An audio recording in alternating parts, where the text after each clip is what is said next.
I'll stop sports. What's going on, ladies and gentlemen? Back with another video. We're gonna talk a little basketball on this one. Now, George Karl's coming out with this book, Furious George, where he's taking jabs at Carmelo Anthony, Kenyon Martin, and J.R. Smith. And I just wanted to give some brief thoughts on it. Now, I'm in Denver. I was here before Carmelo got drafted, during his era in Denver, and after he left. And I just want to go ahead and let you know that the heydays of the Nuggets was when Carmelo was here. We always were expected to be a great team, always had primetime games, you know, playing these good games against teams in the Western Conference, home court advantage. It was sold out every night. That's what we were used to and got comfortable with as Nuggets fans. So he gets traded, he goes to New York, to better himself and further his career. That was a personal decision. But when the more and more truth comes out, you do see that George Karl is that snake that he was talking about. George Karl, to be 65, 70 years old, coming out with this book, using excerpts to try to have people go out and buy it, saying things like Carmelo Anthony and Kenyon Martin didn't have a father, so that's why they don't know how to act like men. That shit's ridiculous.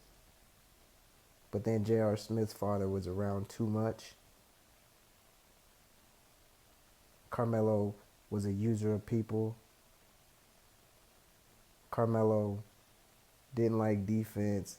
Carmelo was all about himself. He had the big ego.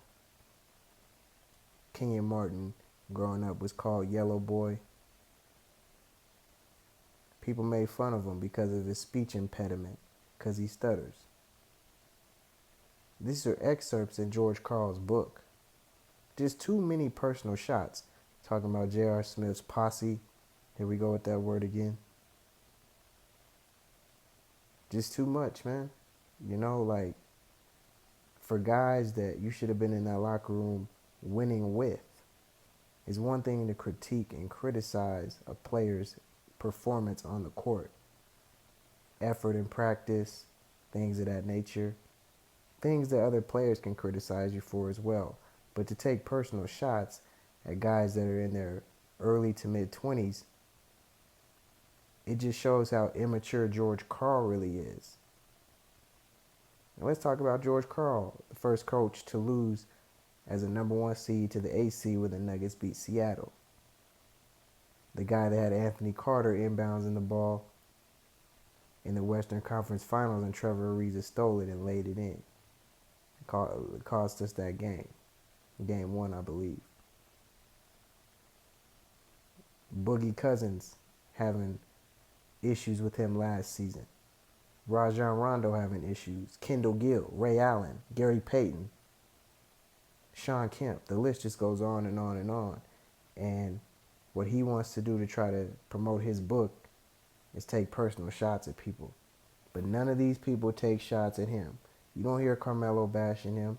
You don't see anybody on TV trying to say, man, I hated playing for George Karl. There's just unwritten codes of ethics when it comes to hoop that you don't do. You don't slander folks like that. The person that had the biggest ego in the room was George Karl.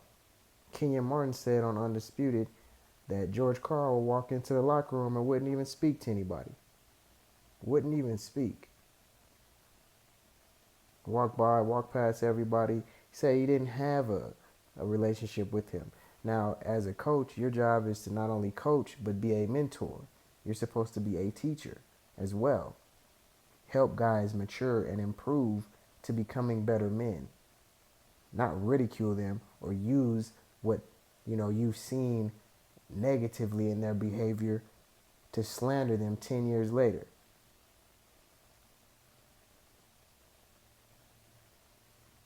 It's unfortunate that, we got people out here like George Karl who gets a lot of credit.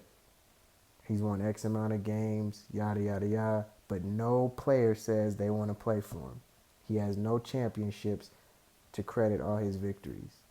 And he's bashing all these players that won him those games. George Karl's ridiculous.